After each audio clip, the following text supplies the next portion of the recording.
This week, our guest goes to nursing school to escape the military discipline of her parents. After graduating, she marries a shitheel, divorces the shitheel, marries another shitheel, and divorces the second shitheel, bringing us the first ever two-fer on our show. Welcome to My Crazy Divorce.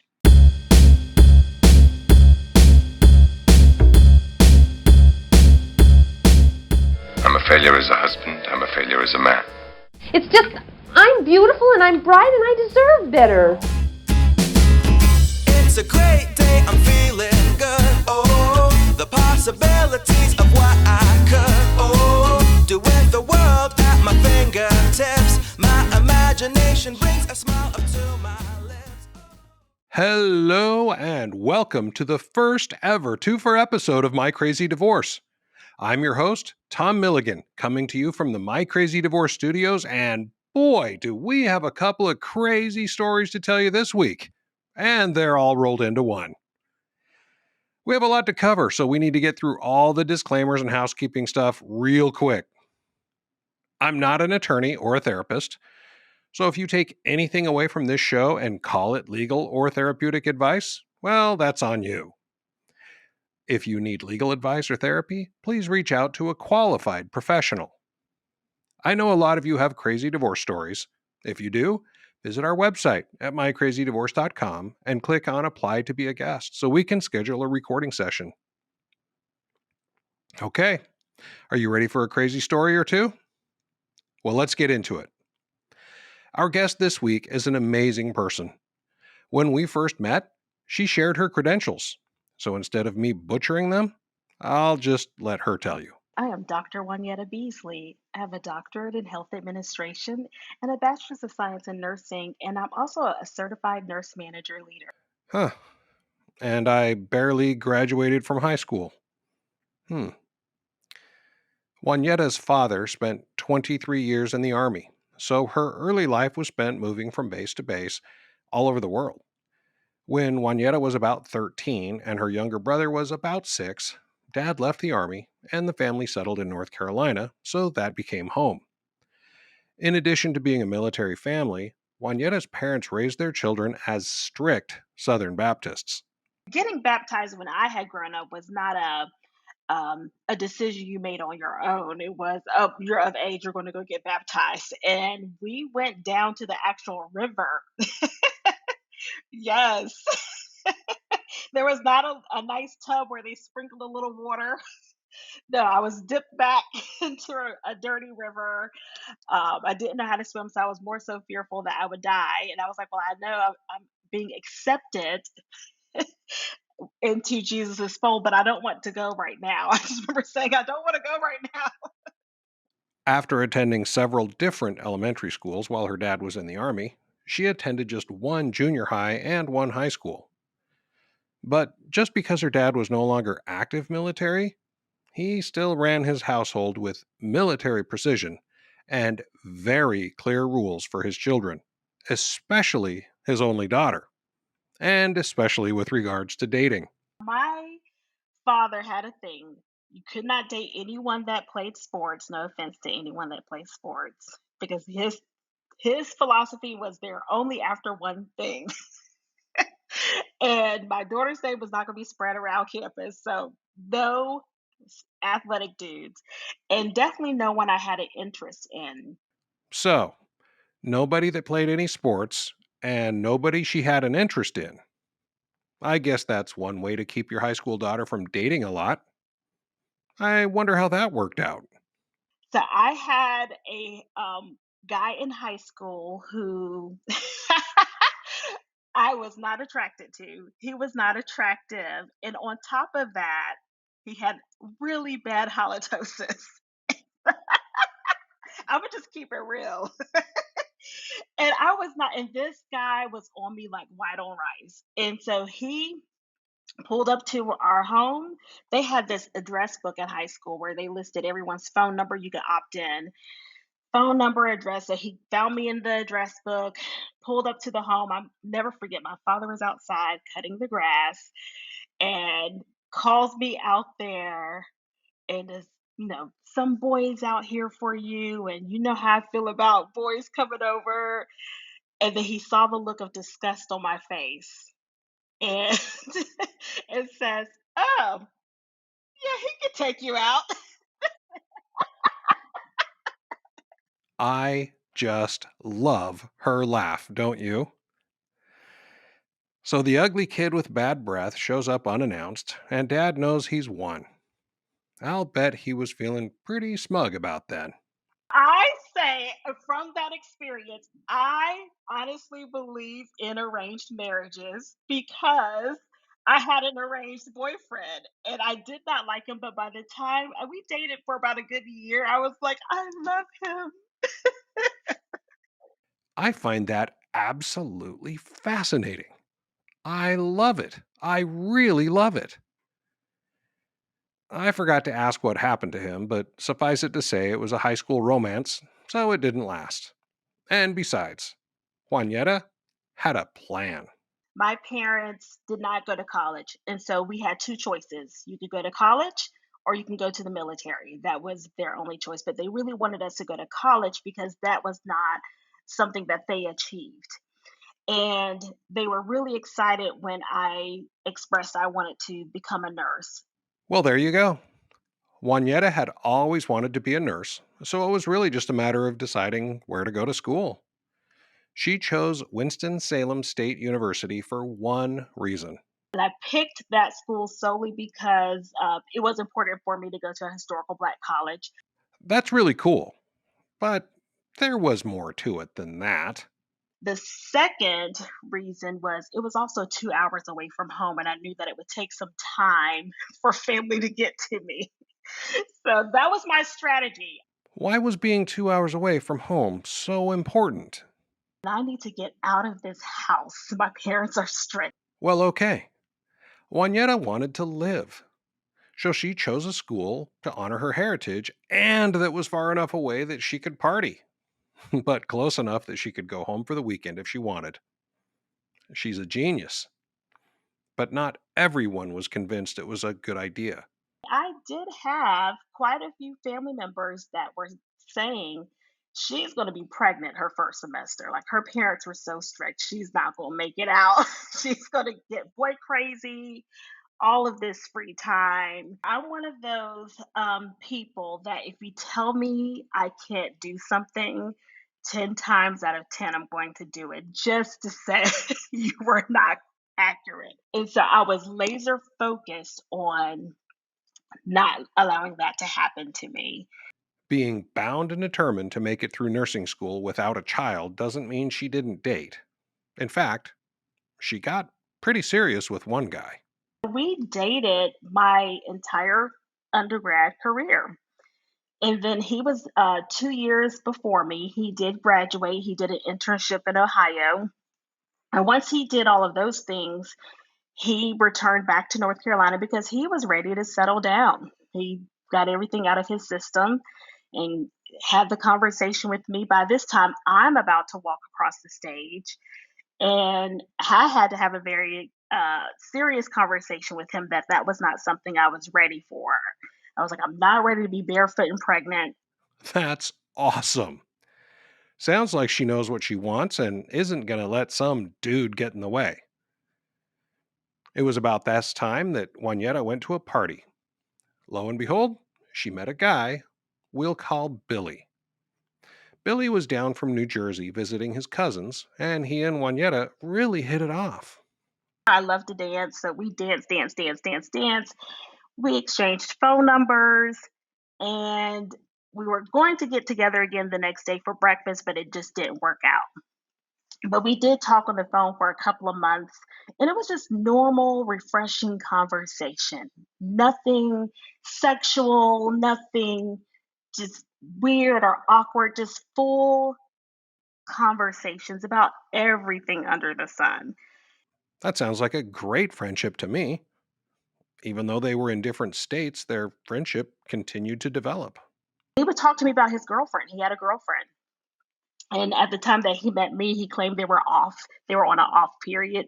But he shared, I have this on again, off again relationship, and we're on and we really want to just remove any distractions in our relationship and focus on each other. And so he told me he had to cut off communication. I was like, I completely respect that. As a two-time victim of infidelity, I agree with Juanyetta. It's hard to not respect someone that's dedicated enough to his relationship that he's willing to cut off a friendship to make sure there's no distraction. I remember getting off the phone with him, Tom, and saying this prayer. This is why I believe in being careful what you pray or ask the universe for. I was like, I want a man just like him. Spoiler alert, in case you didn't catch the irony in her last statement, she really doesn't want a man like him. Nothing like him. Let's find out why. Fast forward about a good 5-ish months later after meeting him, did apply to become a travel nurse, became a travel nurse, and coincidentally, my first assignment is in New Jersey. And I reached out to him not because I wanted to get with him. I reached out to him because I was a little scared about being in New Jersey alone. And I thought, well, certainly he has to know of some people, hopefully some cute guys that would be open to showing me around. But he volunteered himself. I guess Billy and his girlfriend were off? Either that or that no distraction thing was just too much of a bother. Either way, Juanyetta and Billy go out on a real date. He did not have a plan for this date. He pretty much we met and I'm like, okay, what are we gonna do? He's like, well, I guess we could grab a bite to eat. So we grabbed a bite to eat, and then afterwards, it's like, all right, what's next? And I say to him, one of the things I want to do, because the contract was a 13-week contract. And I said, well, one of the things I want to do while I'm here is I have to make it to New York City. I've never been, and I have to go. And one of the I love impromptu, spontaneity, just spur of the moment activities. And so he looks at me, he goes, "Well, let's go now." And I was, "Are you kidding me? Like we can actually go." And me from North Carolina, because at this point it's probably about 9:30 at night. And so I say, "Won't everything be closed?" And he's like, "It's Manhattan." You have no idea. And I tell you, I like we went because we were a little bit outside of Newark, New Jersey, if you're familiar with the area. So it didn't take us long to get there. And I was just amazed. I did the whole tourist head up, mouth open. Oh my God. Look at the tall buildings, look at the lights, look at the billboards, just captivated. And that was where we had our first kiss. It was just magical. Like he started with no plan and ended up in a good situation. Well, that's cool. It sounds like their friendship has great potential for more. We get to a point where we're comfortable having home dates where he came over to watch a movie or I came over there to watch a movie. There weren't any, the phrase Netflix and chill is more blockbuster and chill still. We had blockbuster back in the day. And so we would have these home dates. At this point, I'm pretty happy for them. They seem great together. He starts to get a whole bunch of phone calls. He'll get a doorbell ringing. And it would be this awkward, uncomfortable moment. And then, are you going to get the door? Are you going to answer your phone? Hmm. I wonder who it could be. It was the ex girlfriend, the one that he was talking about, where she resurfaced. Well, that sucks. Juanyetta asked why she'd be calling or dropping by. Billy said there was a very simple explanation. She's crazy. I don't know why she's calling me or showing up. She's crazy. Makes sense. I mean, Billy was with his ex for a long time. And I bought into it. I'm thinking, why won't this woman leave him alone? She must be crazy. I'm like, okay, so recap for me. How long have y'all not been together? And he's, oh, it's been months. I don't know why she's all of a sudden resurfacing. I wonder. I had this conversation with a friend back home here in North Carolina, and I have a male best friend, and he said, Juanyetta, I'm gonna break the guy code here. That woman is not crazy. They're still interacting with one another, and she can sense when he's no longer available. And I'm thinking, no way. But sure enough, he was actually correct. So we had a very short dating period that was immediately infused with us being on again, off again, because this woman coming in and out of his life that he would allow back and forth. At this point of the interview, and at the risk of offending her, I couldn't help but point out that while we've all been young and stupid at one point, Juanyetta was now the on again, off again girlfriend. Her response was pretty straightforward. Correct. Correct. We just flip flop. What the hell, Juanyetta? Why would you allow that to happen? So for me, it did become competitive. It became um, how much can I steal his attention and I have him for the weekend versus he's with her this weekend out on a date. And it became this just back and forth for us. Look, I wasn't there, so it's impossible for me to put myself in her shoes. But damn, Juanyetta, you're better than that. Remember, Juanietta's a travel nurse, so she was only on a 13-week contract in New Jersey. To the point where my contract ended and I ended up on another assignment in Virginia.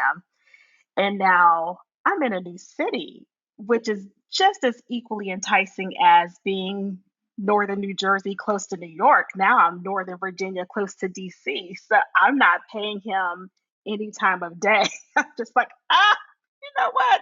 I don't think this relationship serves me any longer. Boom! It's Juanyetta time. Time to leave Billy and his hoe in New Jersey. And he quickly turned around and started coming to Virginia on the weekends. And I really want us to work. And when this assignment is over, do you think you can find another assignment in New Jersey? Oh no. Please don't tell me. And I did it.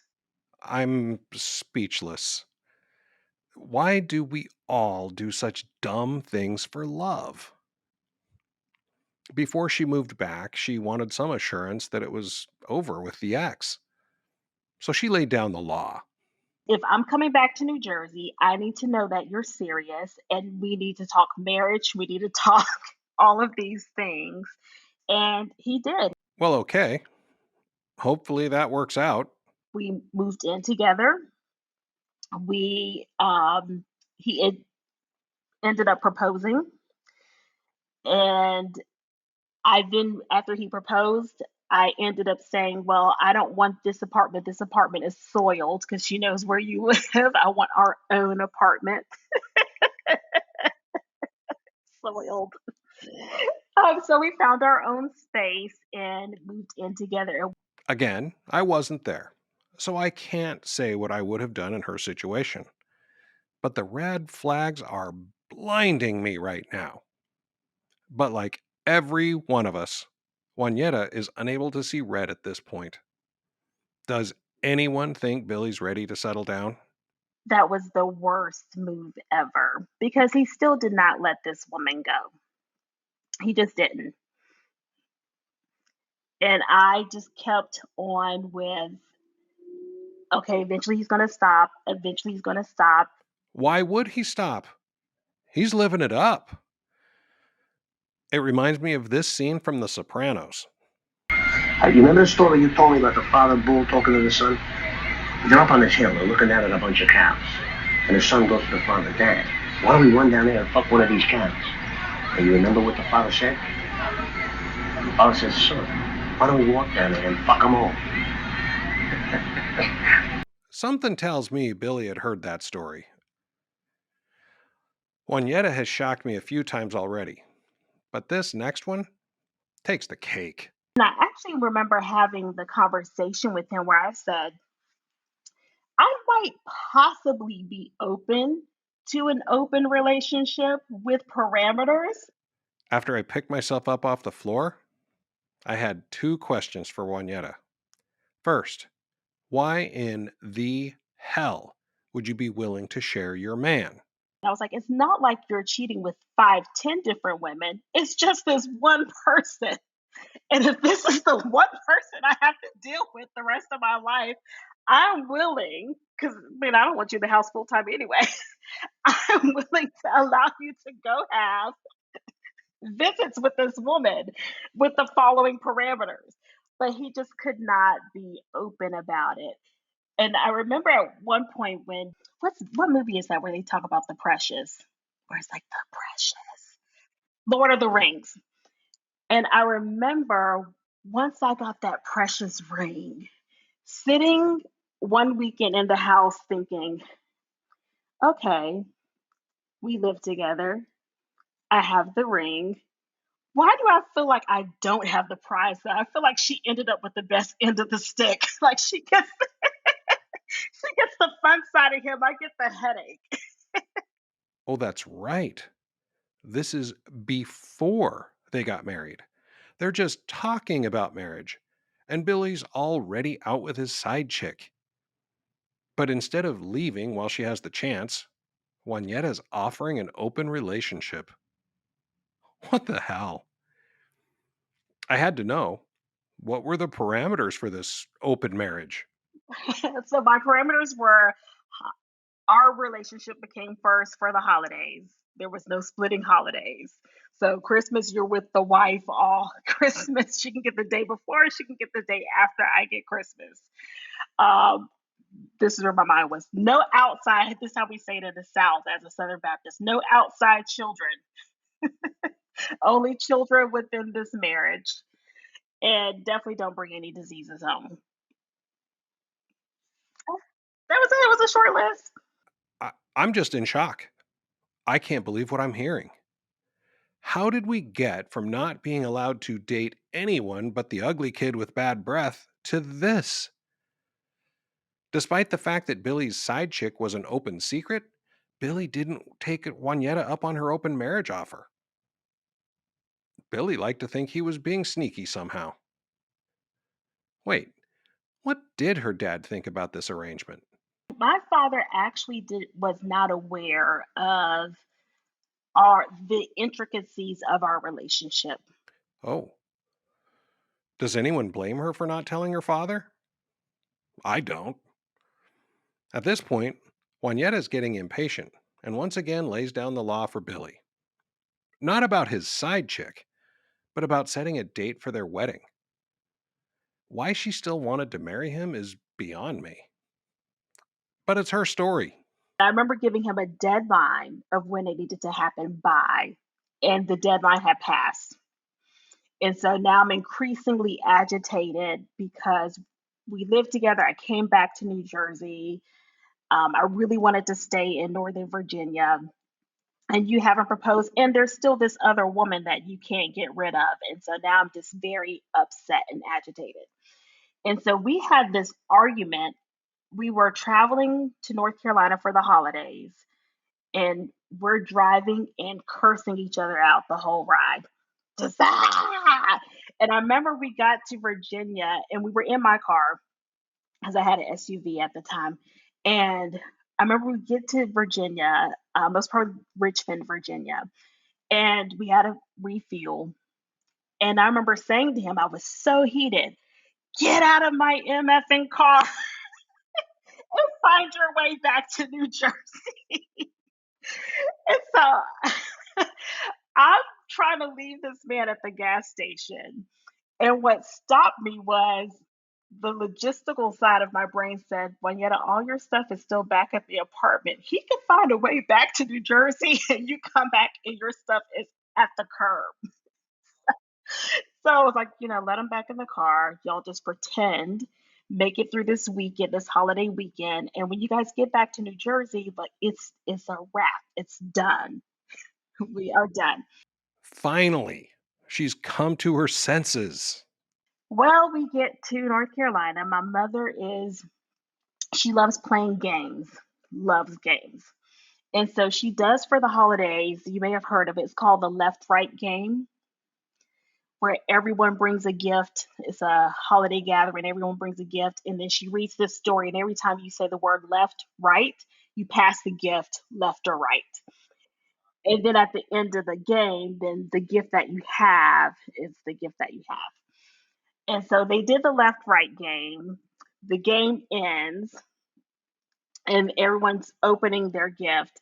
And that's when he says, well, I have an extra gift for Juanyetta, and proposes in front of family. And I'm standing there like, I had a move out plan.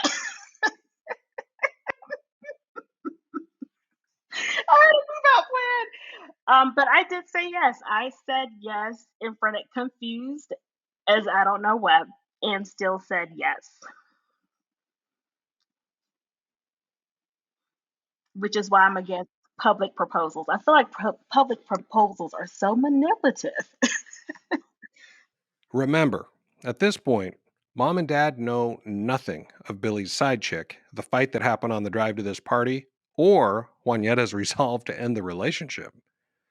But Juanyetta knew, and she had a plan. So why did she say yes? Okay, let me describe the scene, Tom. Of this man is on his knees. It's a family holiday gathering. Do you know all the hooping and hollering that was going on in that house? My mom fell back on the chair crying, oh my God. That was not a moment that I felt empowered to say no. I hope, if you get nothing else from this episode, that we all learn to never let anyone pressure us into agreeing to something we don't want to do. Period. It doesn't matter if they have the best intentions or don't know the whole story. You do you, and everyone else can pound sand. And if they truly love you, they'll understand and support your decisions. So Billy and Juanyetta are officially engaged. So now everything's perfect. Yeah, right. We come back to New Jersey. We're still arguing. He still has the woman that he's back and forth with. And we have this apartment that we're in and out, just arguing. And I remember he was at the time a teacher. And so it was a teacher work day. And I remember asking him, what are your plans for tomorrow? And he would not tell me his plans. And it agitated the crap out of me. And so I get in my car. He's saying, Juanyetta, leave, go to work, go to work. So I get in my car. I drive down the road a little bit. And I think, no, I actually made it all the way to work. And I just had this sinking feeling in my stomach. And I thought, I know what he's going to do. And I hope he just doesn't bring her back to the house. Like, does she know where we live? And I was like, that would make me upset. And so I get back in my car, leave work, tell them I have this emergency, leave work, drive back home. He was still home. He was getting ready to leave.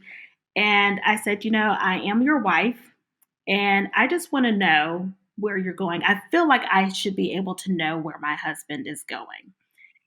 And he gets upset. He starts yelling and cursing at me, and I start yelling and cursing back, and it becomes this horrendous, when I say horrendous, we're throwing things at each other at this point. And so I say, you know what? I get so upset. Here we go. We're going to go into the Real Housewives series.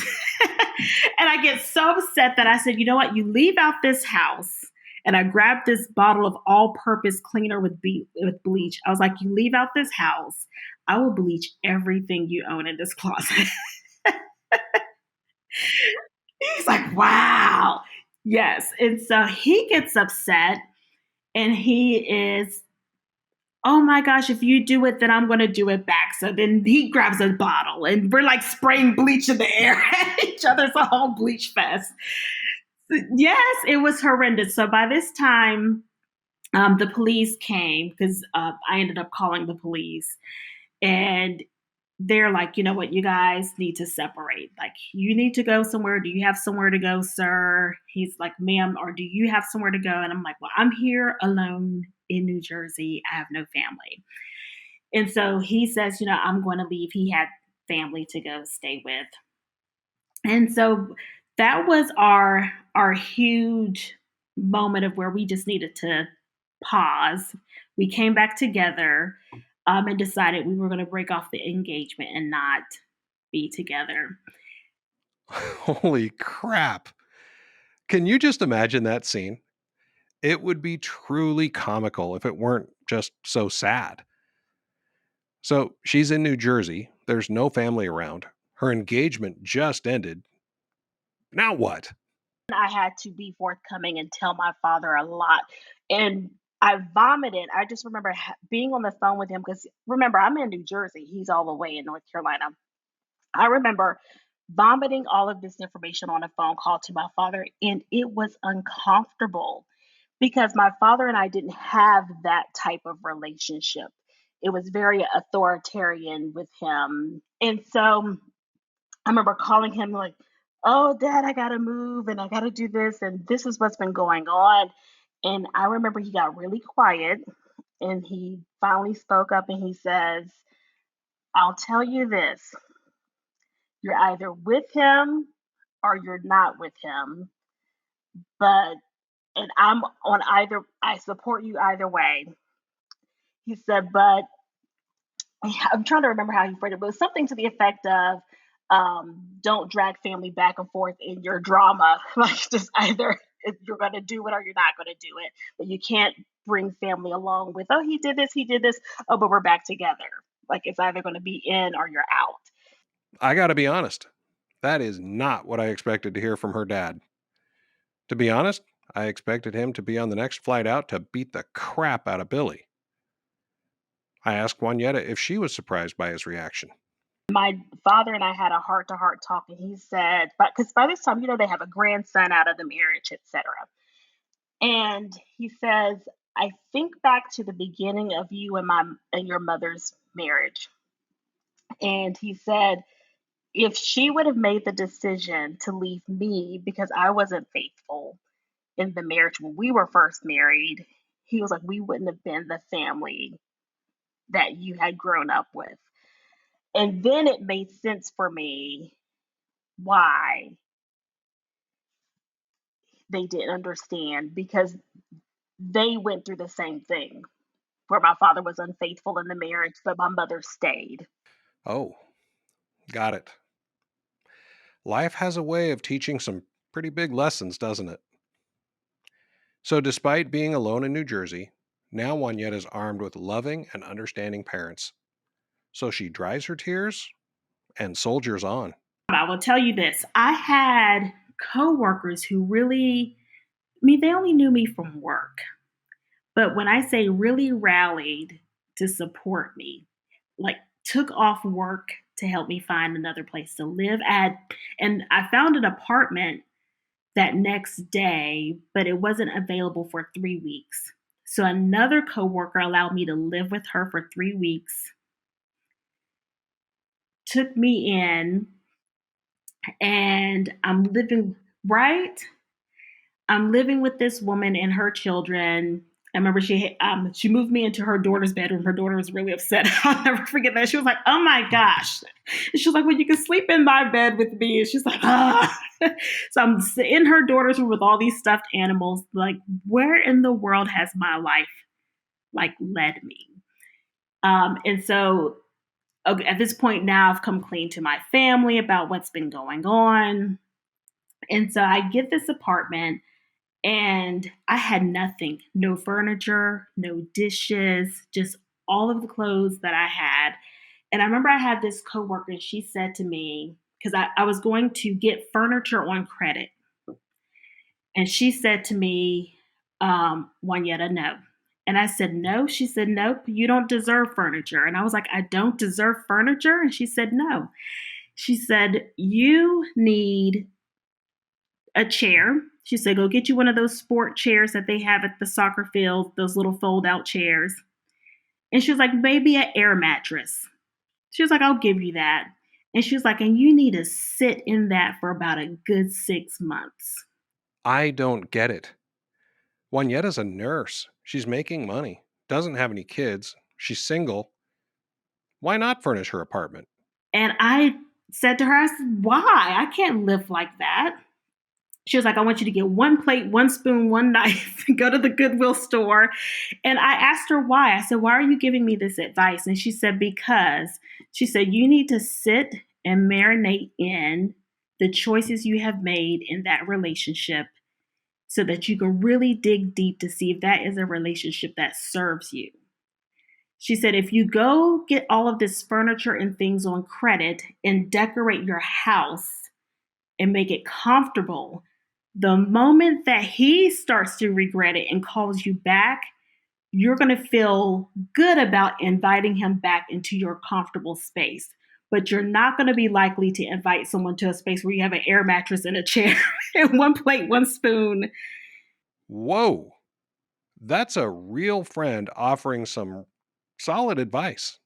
I think I followed it for about a week and then got the furniture on credit. Well, you can lead a horse to water. And sure enough, 2 weeks later, he called me and I was like, oh, I'm living well. Like, I've moved on. Life is grand without you. I think her coworker is an oracle or something. She totally nailed it. I invite him over. We start dating again. And then he says, you know what? I'm done with this other woman. I want to commit to you. I want to give you this ring back and repropose. And we're going to set a date for real this time. And I was like, prove it. Like, I will see. I'm not going to move and make any moves. Like, if you're serious, then you go get the application at the Justice of the Peace. You set the appointment. I want to see by your actions. Well, I've seen enough of Billy's actions. But he does get the appointment. The arguments didn't stop just because I have a pretty ring. It continued. We're arguing back and forth. The girl is still in and out. And then it was, again, I just made another ultimatum and was like, we got to set a date. And either we're doing it or we're not doing it. We've already called this engagement off. We've already moved apart from one another. We already moved back together again. We have to do something. And so we went to the Justice of the Peace and got married. And like I said, I remember we didn't even go out to dinner. We went to McDonald's drive-thru afterwards. Sounds like a dream wedding, right? And let's not ignore that she just said the girl is still in and out. So once again, Billy's actions speak louder than his words. But Juanyetta turns a blind eye to certain things. She still was a constant. And I knew that. I knew it. So they're married. Juanietta's won the contest. She has her man. Time to celebrate. It was a very non-celebratory time because at this point, people know what had happened between us. And there was even on his side and my side in terms of family and friends that were like, I don't know about that. I don't know if that's a good thing. And even though my father gave me that advice, he even still fed him with a long-handled spoon, so to speak. It was really cold and awkward when we would come around each other's families. For the record, I think Juanyetta has shown amazingly poor judgment throughout this entire story. But Billy is an outright dirtbag. What kind of person could possibly think it's okay to treat their wife like this? His father also did the same. His father had a family that lived 2 houses down from where he and his siblings grew up with their mother. And so his thing was when I would threaten about leaving and I'm tired of this, he would say, my mom said the same thing, but she never left. That explains so much. Both Juanyetta and Billy were emulating their parents. Juanyetta was playing the role of her mother who didn't leave when her father cheated, and Billy, he was playing the role of his father who had two families. How many times have we heard that we become our parents? Well, you're seeing it play out in this story. Despite being disgusted by this entire situation, I couldn't help but point out what they're doing is called polygamy. I spent the first 48 years of my life as a practicing Mormon.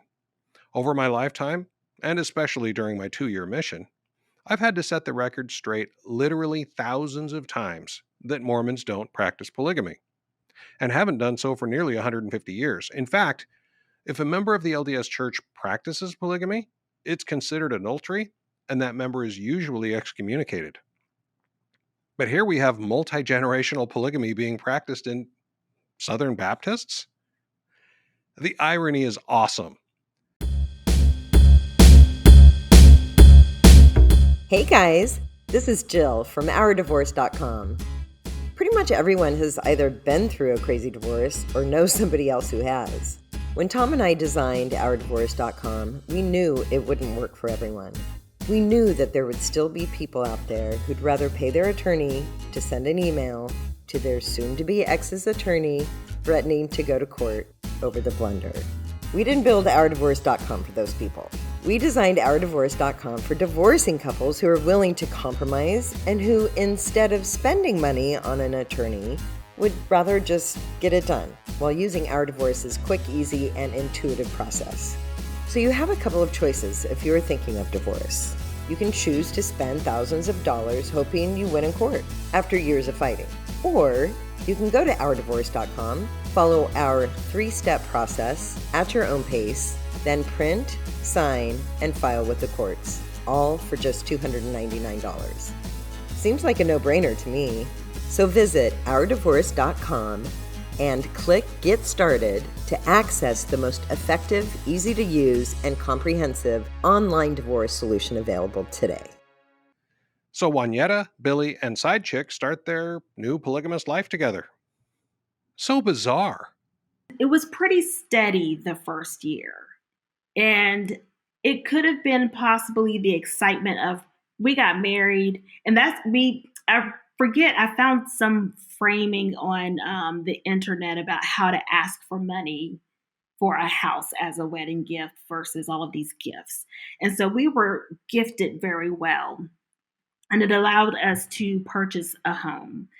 And because that was our focus, we wanted to get a home and stop renting.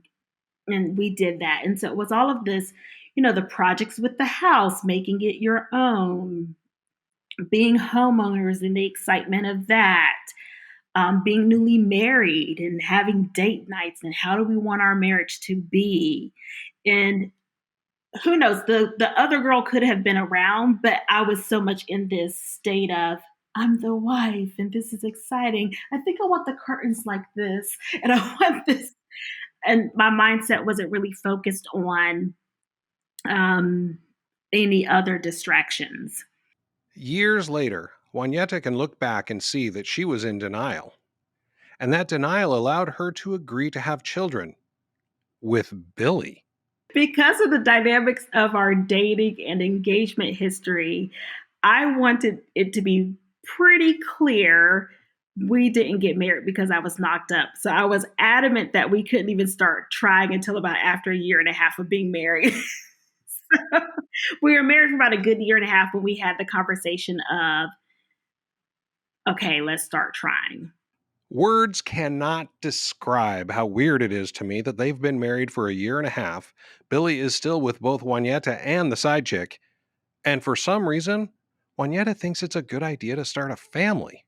I remember calling the doctor saying, you said it takes about 6 months, and I have a positive pregnancy test within the first month. I still have 5 more months that I was cheated out of.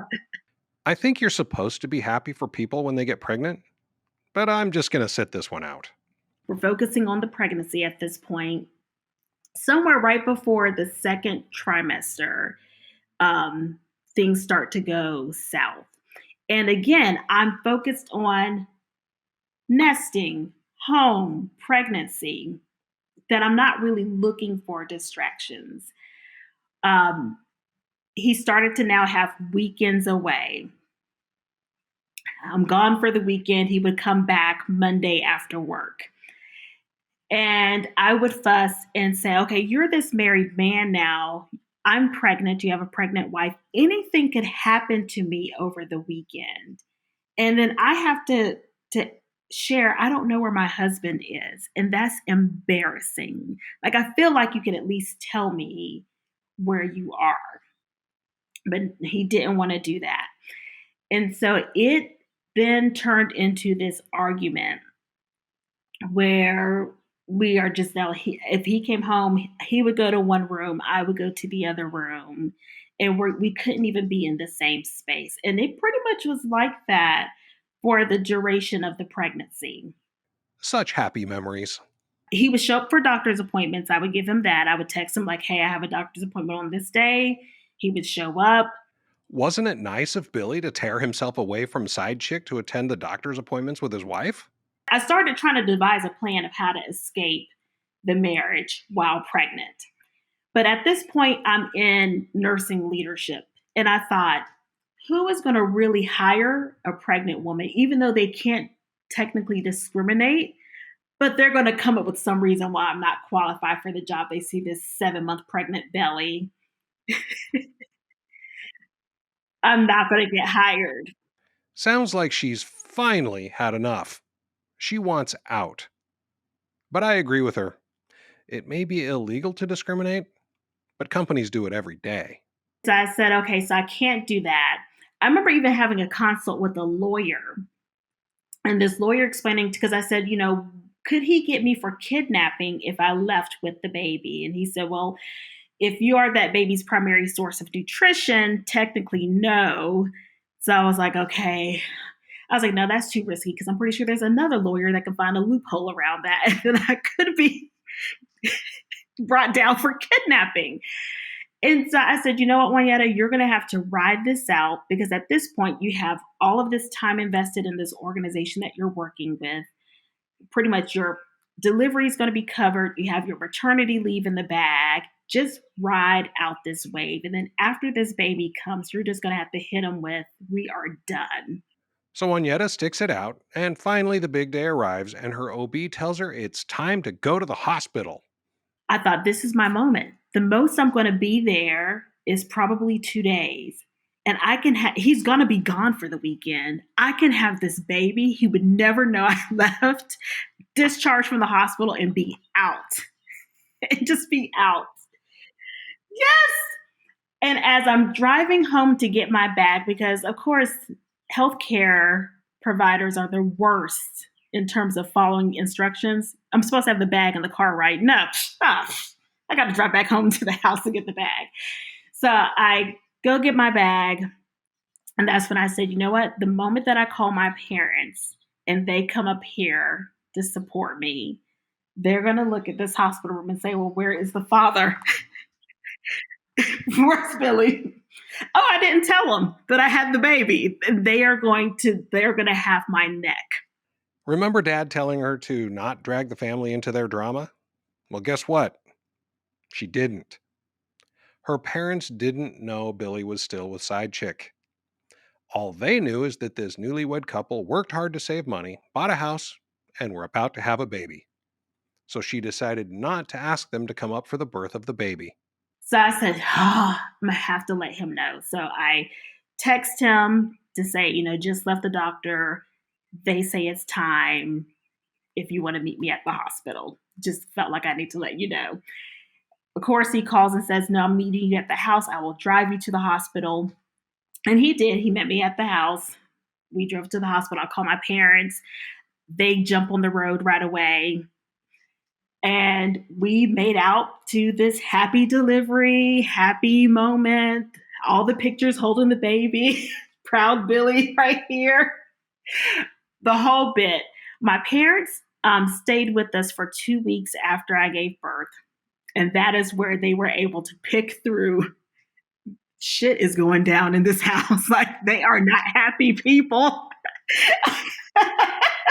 Uh-oh. The jig is up. Parents aren't stupid. I remember my father saying, come with us real quick to the store. And I'm like, but I got a pump. And he's like, nah, don't worry about that. Come to the store. And so he hands the baby over to Billy.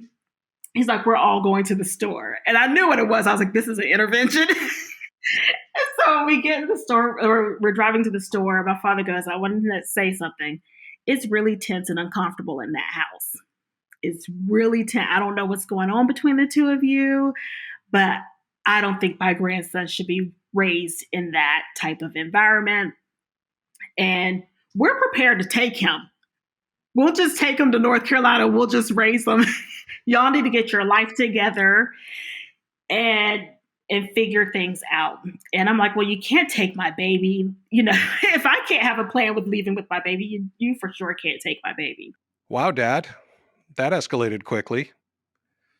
But it also goes to show just how bad it was in the house and how bad Billy and Juanyetta were at hiding it.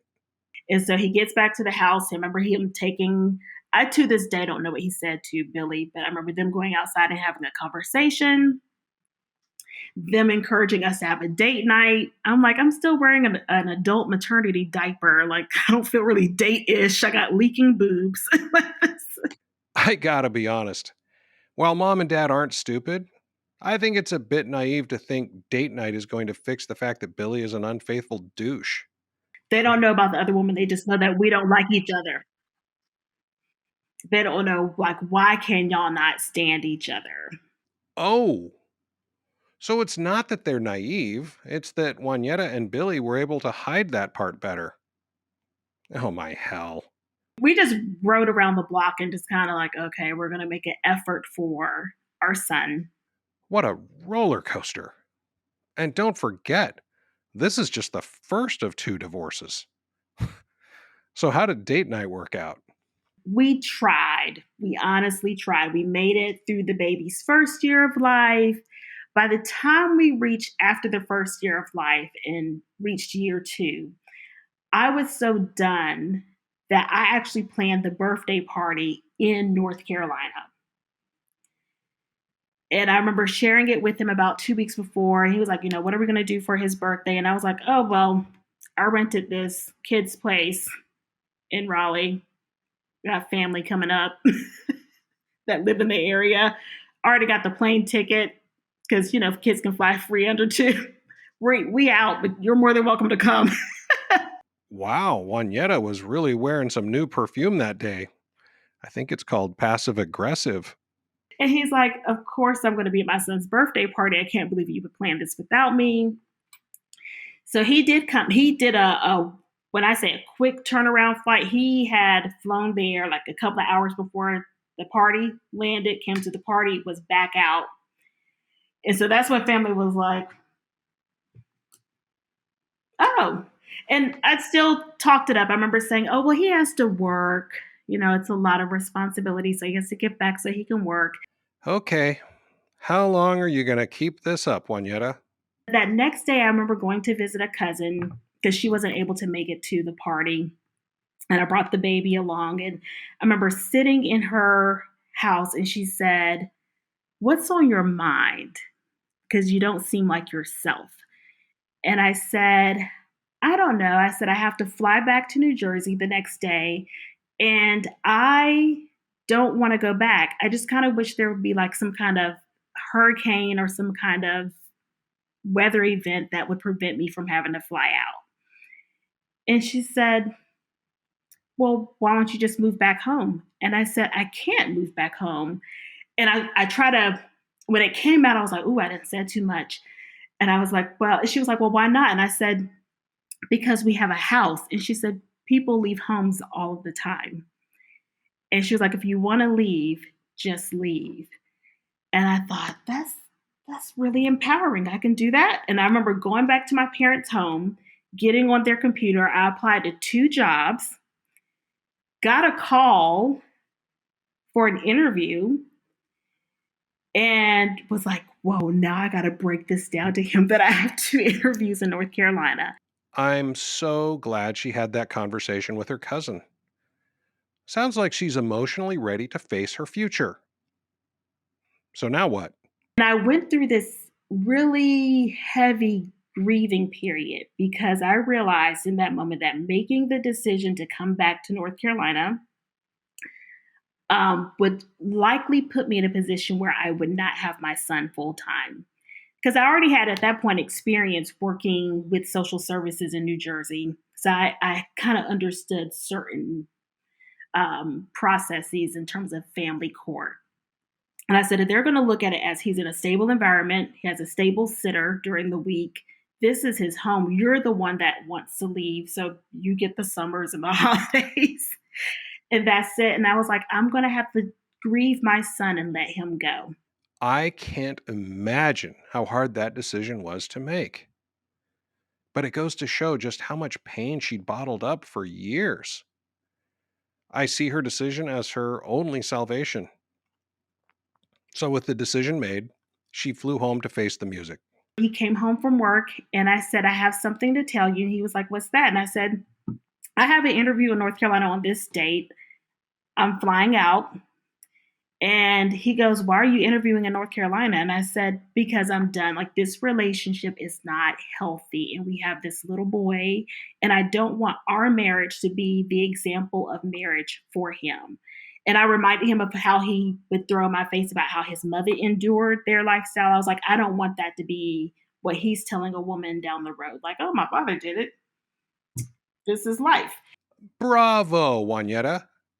I've said it so many times. Staying in a shitty marriage for the kids is just teaching kids that it's okay to live in a shitty marriage. I remember he was stunned. And the first thing he said to me, like, oh, I got her. He was like, well, you can't take our son. And I was like, I already know that. You can have him. And then he was like, oh, you're serious. And I was like, I am serious. So then he says, okay, oh my gosh, I didn't think you would actually leave me. He starts crying. I'm going to look for a job as well. But this is not worth our family breaking up over. And so he applies for jobs. And of course, he actually got hired before I did.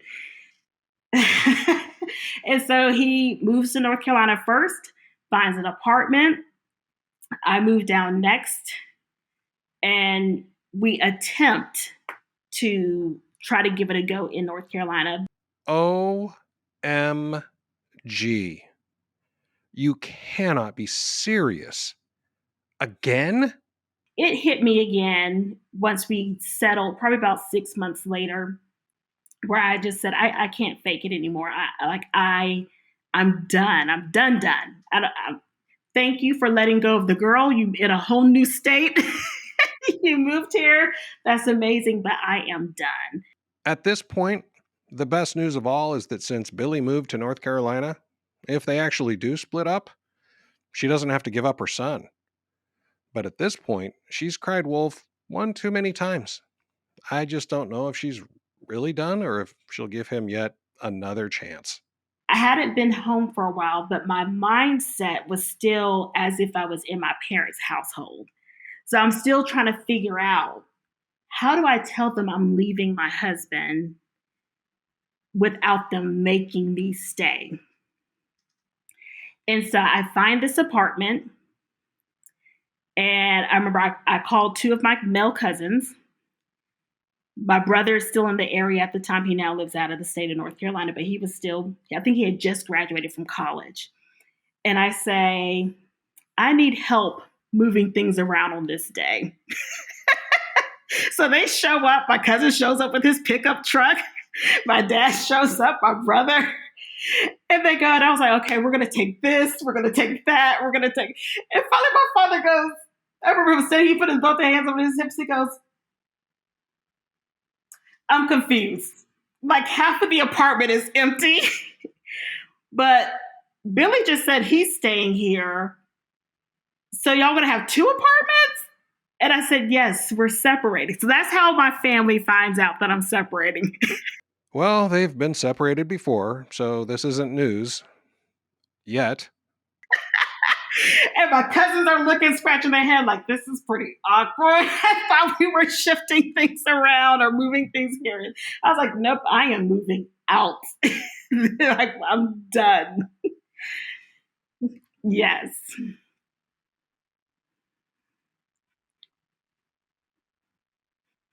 He's in North Carolina. Right.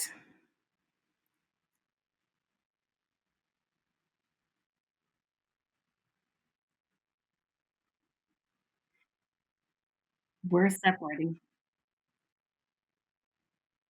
Mm-mm. Correct.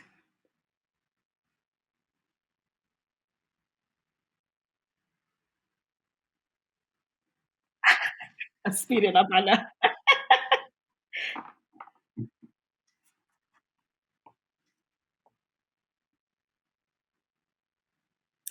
Um, well, I'm separate or we divorce and I have my period where I'm single. And I decide I am I go through my healing journey and I decide I am ready for a relationship. I am ready. Okay, yes. That's important in the we're separated. Well, okay, so in the state of North Carolina, you have to be separated for 366 days because they want to make sure that you're sure before you can even apply to file. So we did our year in 1 day of separation. We file. I actually did get a lawyer, and to make this crazy and funny, because I just had a speeding ticket and I had the actual divorce lawyers quote me their prices. I called this guy who did my speeding ticket and was like, "Hey, you think you can navigate through a divorce?" And so he was like, "Yeah, I'll charge you about $500 to do that." So I paid him $500. It was horrendous because he did not know what he was doing. I'm over there looking up information online for him. Like, it says, no, you're supposed to file that paper first. I was like, I could have done this on my own. But so we divorced. Holy crap. Finally. So let's recap what we've learned so far in Juanietta's story. Do not compete for the affection of your significant other with another person. Do not feel that you have won said competition, even though they're still sleeping with said person. Do not enter into an open marriage unless you both agree to enter into an open marriage. Do not look the other way if your partner is a cheater. Do not get engaged or married to appease others. Do not have children with a known and current cheating spouse. Do not hide your pain from the people who love you. Do not furnish your apartment and invite your cheating ex over and then take them back. I'm sure I've missed several lessons. But the most important lesson of all is do not assume that getting engaged or married will solve any problems in your relationship. That's a lot. And to be honest, I'm emotionally spent. But we still have another divorce to deal with. Juanyetta goes more than a year without dating. Good idea. But then decides to put herself out there. I'm doing dating apps and I'm not meeting quality guys on the dating apps. Not saying this is for the audience that there's not quality people out there on dating apps, but I was not finding quality people on the dating apps. Believe me, Juanyetta, I know what you mean. For those of you who haven't seen some of my crazy dating stories, go follow Our Divorce on TikTok. I created a playlist of my top crazy dating stories, and I met all those women on dating sites. And so I am thinking, why can't someone just hook me up? I feel like I'm a decent person. And so I am pretty, not anymore, but I was pretty reserved on social media. I might post a picture here and there of my son. My friends list was probably max 120 people because it was only people that were in the family.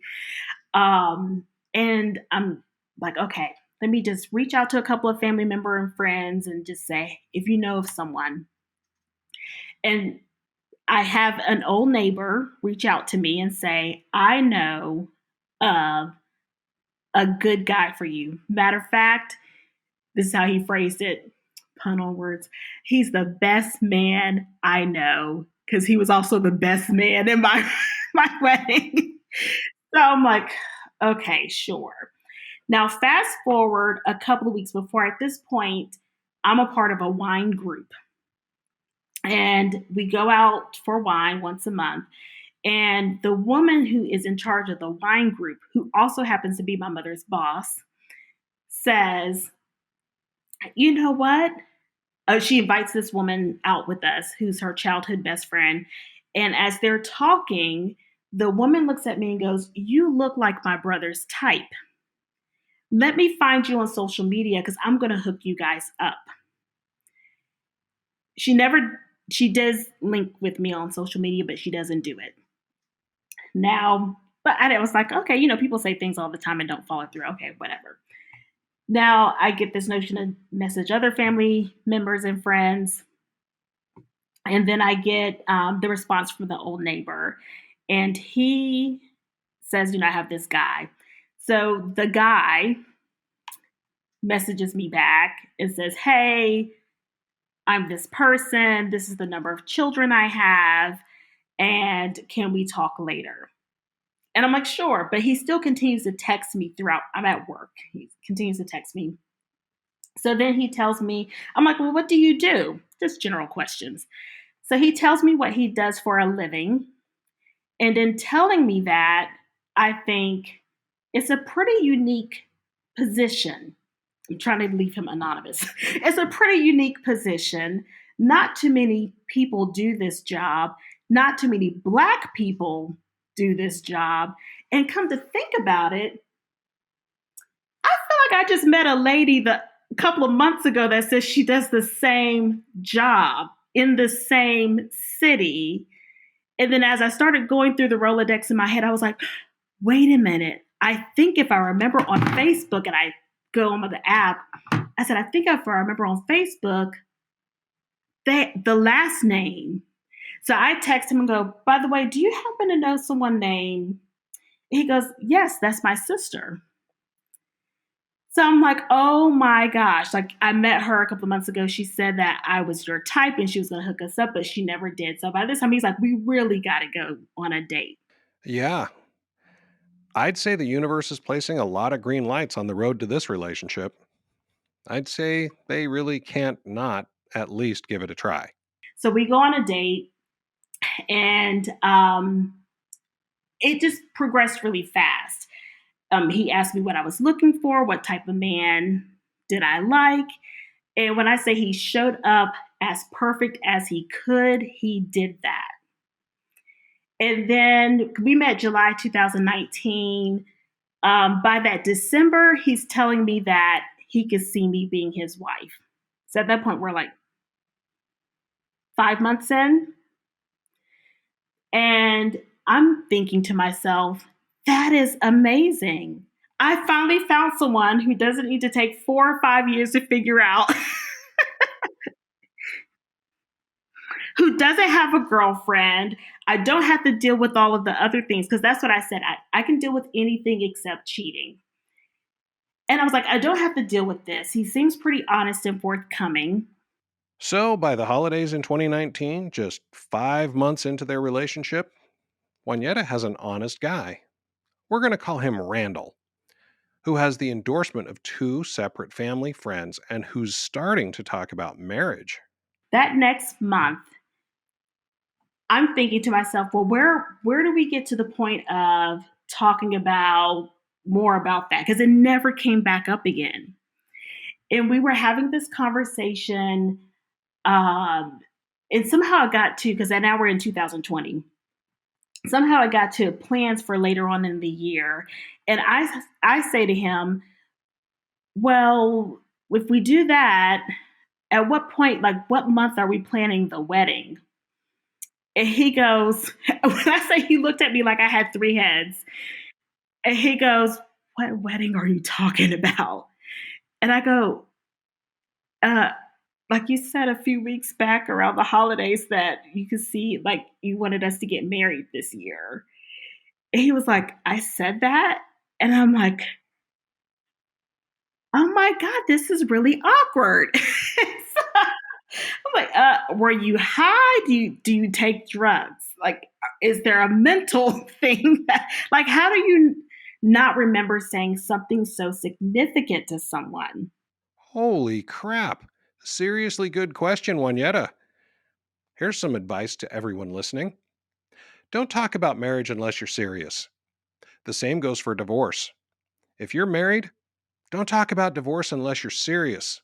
This shit is real. So now we have Randall trying to figure out why Juanyetta thinks they're getting married, and Juanyetta trying to figure out if her boyfriend is nuts. That did create some turbulence between us because at this point, I'm like, now I can't trust him to be who he says he's going to be. So at this point, I start withdrawing. He comes harder. He comes with the flowers. He comes with a nice email to me of how he's reflected on his thought. He did remember saying it. And yes, he wants to get married. Oh, so now he remembers it. What the hell? Fast forward to now we're in COVID, right? Because now March happens. So we're in COVID. Because of COVID, we're doing intense blended family activities. By that May, we officially blend our families. And so he moves into the home with his kids, and we're in May at this point. And that is when it all started to go downhill. Because at this point, what I've recognized in reflecting on that relationship is that I fed to him a lot of what I wanted and a lot of what I was looking for. But now we're living together, and he no longer has that prerequisite of how to show up, how to be. Because we're living together. So I'm looking at him as the man of the house. What decision are we going to make? What are we going to do? And that was not where he could perform. He could not. So it came out in him expressing insecurity that he moved into the home that I owned. Seriously? To any single women listening to my voice, if your boyfriend has a problem with the fact that you own a home, he should not be your boyfriend any longer. I would love to find a partner with her shit together like that. He would come up with all of these wild, random arguments of different colors he wanted to paint walls. And he would pick an outlandish color, like, I want to paint the dining room yellow. But it's an open floor plan. How do we paint a dining room yellow? Like, at what point do you cut that off? And then that would turn into, see, you don't want me living here. You telling me that I can't paint the wall yellow. I was like, I didn't say you couldn't paint the wall at all. I'm just saying, can we come up with a color that we both agree on? And so it was a lot of that dynamic that started to happen. Sounds to me like Randall's having some serious insecurities, right? Then he would transition that into my son versus his sons. And there were different attributes of my son that he didn't care for. And so he would then try to ostracize him in the house. And so I started having conversations with him about that because my son started saying to me, I don't want to come back. I want to just stay at my dad's because I don't feel at home here. And I would have conversations with him of, this is my one and only son. I can't lose him in this process. And then he would get upset about that. Oh, hell no. When my ex and I got married, I had 3 sons and she had 1 from our prior marriages. My kids are all boy. They were loud, they played hard, they fought hard, and they were just what most little boys are like. Her son is quiet, calm, and basically unobtrusive. So the house was very different when my boys were at our house, and she had a very hard time with that. So much so that she once set a boundary in the house, a physical boundary, that my kids weren't allowed to cross. Only those of us who lived there full time were to cross this line. I told her in no uncertain terms that my kids will not be treated as outsiders or second class citizens, and they are just as welcome in every part of our house that her kid is welcome. Fortunately, she saw my point, and we didn't fight about it. And over time, she built a great relationship with 2 of the 3 boys, which I assume continues to this day. But that's not how it played out with Randall. This is the relationship where it became more psychologically abusive with him working out his issues. So now he's starting to punch holes in the wall, damage doors. And I'm freaking out because I'm like, gosh, I pulled my son out of a family, a polygamous, as you call it, intact family, because I didn't want him to see polygamy, but I for sure don't want him to see this. And this person is not even his father. And so I'm panicked. So I'm messaging this man's family. Like, is there something I need to know? Does he have a mental health history? Because these outbursts don't match the conversation that he's having outbursts about. Punching holes in the wall? Really? That's just not right. He would do these silent treatment things. And I never had experience with that. I mean, my first husband, he would just leave and be with the other girls. I didn't have periods of where someone is in the home actually not speaking to me. Like, we would sit around the table, a family of 6, and he just would not speak. He would talk to everybody at that table except me, and it would just be awkward.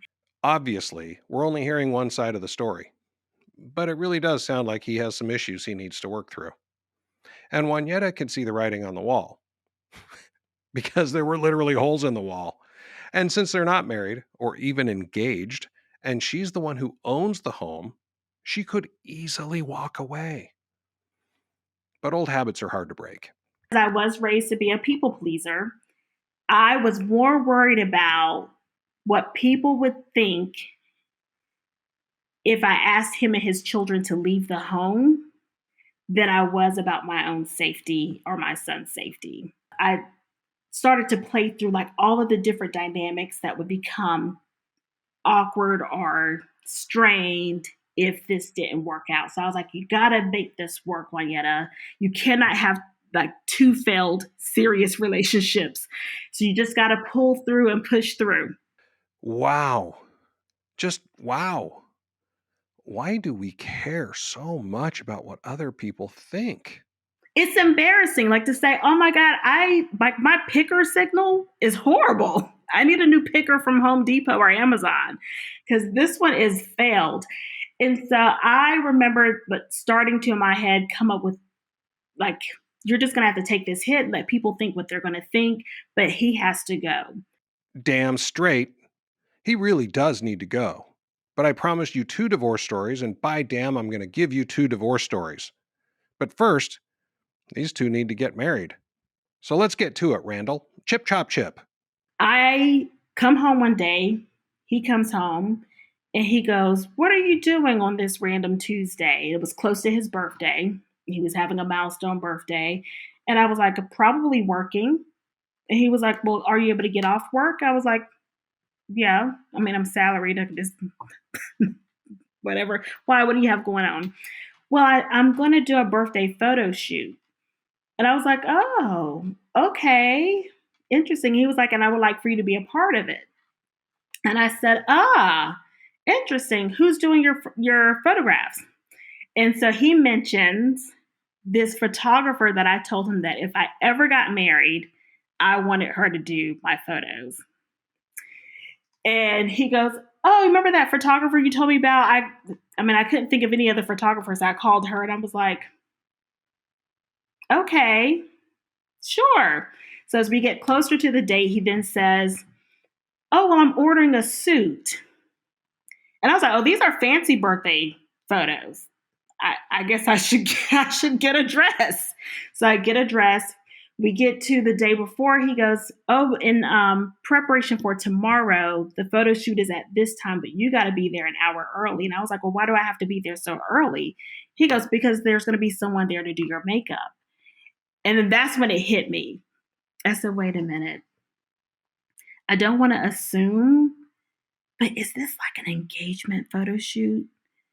Because like, why would there be so much emphasis on things that I need to do for your birthday photo shoot? Like it's your birthday photo shoot. But I didn't say that to him, but I remember calling some girlfriends and saying, hey, like y'all help me process through this. And they were like, I mean, this is a possibility. Now, again, because I keep everything close to my chest, no one knows any of this other stuff his outbursts, the tantrums, the like destroying things in the home. No one knows it. All they know is like, oh, this is this great guy. Juanyetta's this great person. They've blended their families. They got this pandemic love going on. And we get to the photo shoot. Well, I get my makeup done. He comes right at the time. The photographer's doing solo photos with him. We step out and she goes, I'm feeling fancy today. And I was like, okay. She was like, let's hop in the car. Let's go downtown. We go downtown where she blocks a street downtown and she does these photos and then does the classic where I'm standing looking one direction and then I turn around and he's on his knee. In the middle of that, you got cars driving past, blowing the horn. And it's just this moment where I'm like, oh my gosh, he proposed. But I promise you, in that moment, as I'm standing there, like, I'm thinking, here I am again with another manipulative proposal. Yep. Another manipulative proposal indeed. I'm sure she's learned her lesson from how well the last one turned out, right? But I'm like, Juanyetta, it's going to be different this time. Perhaps all of his outbursts is because we've both been married before. We're a blended family. Blended families are stressful. Second marriages are stressful. And maybe all of his outbursts were because of this moment right here. He was just really stressed about, oh my gosh, I'm about to take on a second wife. I literally cannot understand how she could convince herself of that. Not even a little bit. So he proposed, I accept. Now we're in this marriage and I'm saying, look, it's the second marriage for both of us. We're both old as dirt. Let's just do like we can go somewhere and elope. I don't want a ceremony. He says, of course, I want a ceremony. Now it's challenge. We're still in the pandemic. I'm like, well, how are we going to have a ceremony? Because we're in the pandemic. Randall actually wanting a ceremony is as shocking to me as Juanietta's willingness to marry him in the first place. What guy actually wants a ceremony? From that point forward, it just continued to disintegrate. I mean, he's having more outbursts. He even asked for the ring back. Yes, in the middle of a discussion, because at this point, I'm like, if we're engaged, we're going to be this family. You got to try to make an effort with my son. Shut down, had this outburst, is upset. He's like, I can't do this anymore. I'm done with this whole blended family thing. I just want to focus on my children. And I want the ring back. And I was like, are you serious? I really should have taken that as my out. Like, here. I was like, are you serious? Like, oh my gosh. So then he goes, okay, never mind. I'm joking. I didn't mean it. I'm just upset. And I was like, well, can we commit to not using that as leverage if one person is upset? Like, use different words. So we continue forward planning this wedding.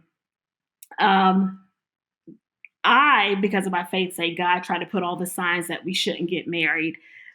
3 weeks before we get married, the whole household is hit with COVID. The entire household. I'm not a religious man, but to me, that's almost biblical. I mean, other than a billion frogs coming up out of the river, I can't think of a more obvious sign.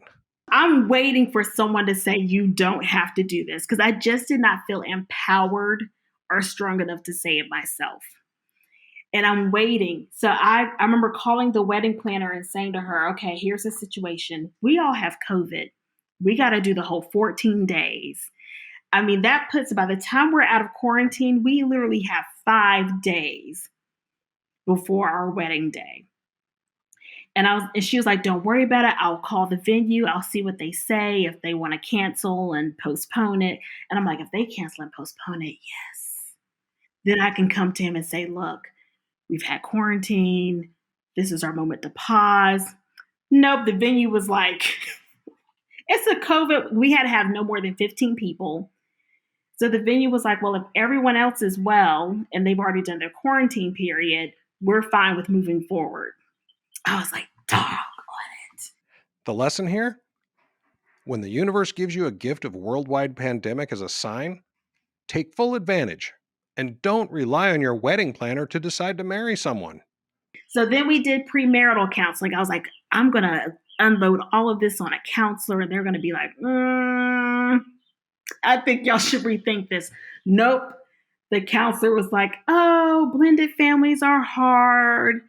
I am in a blended marriage myself, and it was very tumultuous at the beginning, but we're in a good place. You'll get there. Just keep the lines of communication open. And I'm like, woman, did you hear what I said? He punched a hole in the hall and he took the door off. Like, did you miss that part? Is it that hard? And I'm like, okay, I guess we're moving forward. So we ended up getting married. And then it escalated more after that with more verbal abuse, more psychological abuse. He then added financial abuse. And then our last, like the day before we completely separated, it turned physical. When his two oldest boys, like they responded almost immediately, busted into the room. And I remember saying, because we were undressed. And I remember saying, and I was so focused on them seeing me undressed, me saying, hey, guys, I will calm your dad down. I'm not dressed. Get out. And they were saying, we have to get our dad. We know how to calm him down. When they said that, the nurse part of my brain caught that quick. And that's when I was like, I am in an unsafe situation. When they said, I know how to calm him down, I was like, they've seen this before. His kids ended up calling the police because of their father's behavior. Whoa. His kids called the police on their own father? That certainly lends credibility to Juanetta's side of this story, doesn't it? In that moment when his two oldest sons came in the room, I instantly remembered, it was like everything was just going so fast. I remembered him telling me a story about a time that he was married to their mother and how he had threatened to kill her. And that was when she was done. They had this argument. He had threatened to kill her. He told me the police were called. He ran off naked in the woods. A whole thing. But because his family has this long-standing business in this local town, his father knew the chief of police in that area, was able to call in a favor, so it didn't go badly. And I'm thinking, well, the main thing is this woman, like the leverage this woman had with him was that she's the mother of his children. We have no children together. Like, what is the stop? And he won't let me out of this room. And I was like, what is to stop him from harming me all the way or even more? Exactly. Randall's kids may have saved Juanetta's life. We'll never know. Either way, they're heroes, and I can only hope they don't grow up to be like their dad. Randall and Juanyetta separated last year, and now have waited their mandatory 366 days to file for divorce. We have finally reached, just this past month, the ability to apply for divorce. So now we're just waiting for the court to sign, seal, and deliver it, and it will be done. That is just nuts. I gotta tell you guys, despite the fact that I've been and sounded exasperated with Juanetta's poor decision making throughout the show, I want you to know that I'm a firm believer in one's ability to learn and to grow. Juanyetta is human, so she's made mistakes, and she'll make more in the future. But she's not one to stay down for long. It takes quite a bit of courage to come on this show and bare your soul to the world about your poor decisions. And, what did she call it? Her broken picker. I had to go through a period where I said, girl, really? Like, your decision making when it comes to the sake of love and being in relationship, like, you really need to pause. I have no desire to be in a relationship right now. No, I'm not there yet.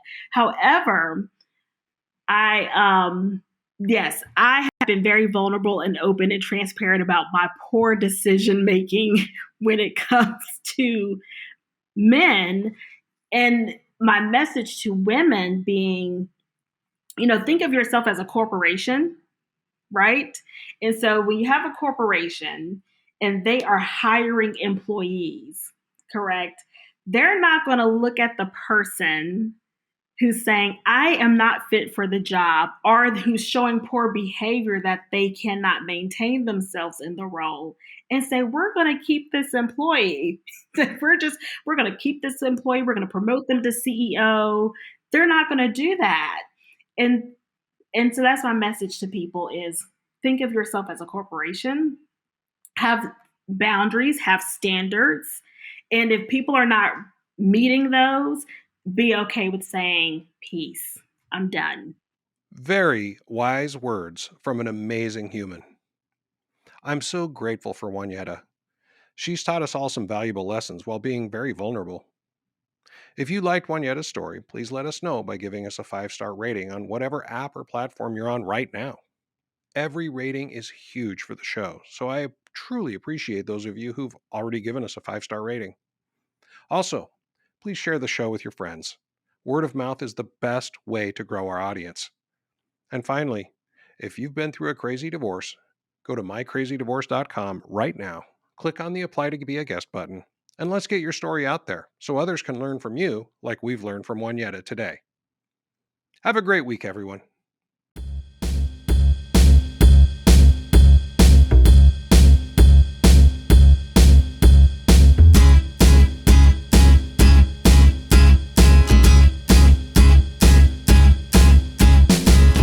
It's a great day, I'm feeling good. Oh, the possibilities of what I could, do with the world at my fingertips. My imagination brings a smile of